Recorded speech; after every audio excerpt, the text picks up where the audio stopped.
Nasagip sa ikinasang operasyon ng NBI ang isang Chinese national na biktima umano ng torture sa isang bahay sa Tagaytay City.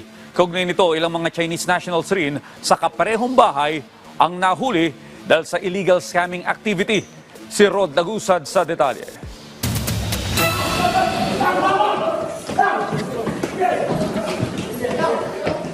Sinalakay ng mga tauhan ng Cybercrime Division, Special Task Force at Human Trafficking Division ng National Bureau of Investigation ang bahay na ito sa Tagaytay City. Pakay nilang iligtas ang isang Chinese national na biktima ng torture. Natunto nila ang lugar kasunod ng sumbong ng kaibigan niya na isa ring Chinese. Mabilis namang nakita sa loob ng bahay ang biktima. Sa kuwang ito, makikita na kinukuryente ang biktima. Puno rin ng latay ang kanyang likod.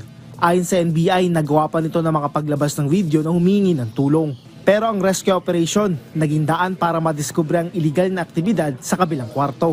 Nagulat kami na tumambad sa amin ay itong mga suspects na ito behind their respective computers at nagkukondak ng mga scamming activities. So ayun napunta na doon yung raid namin. Dito na inaresto ng NBI ang nasa 17 Chinese nationals. Napag-alaman din na gusto ng kumalas pala ng biktima sa grupo. Positibo naman niyang itinuro ang mga nang torture sa kanya.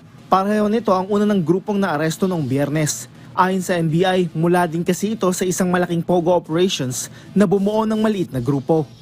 Engage sila sa maraming activity like crypto scam, investment scam, catfishing, romance scam.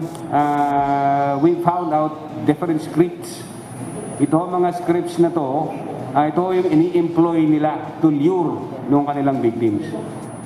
The usual method, ang kanilang operations is within the field, pero yung targeted victims nila outside jurisdiction ng Philippines. Anya, may posibilidad na sangkot ang grupo sa hacking activity. Base sa kanilang inisyal na investigasyon, nasa 2 buwan pa lang nag-ooperate ang grupo. At ang mga nakuhang cellphone sa mga suspect ay posibleng pinapasukan ng mga na-scam na pera. Wala namang naipakitang dokumento ang mga nahuling Chinese.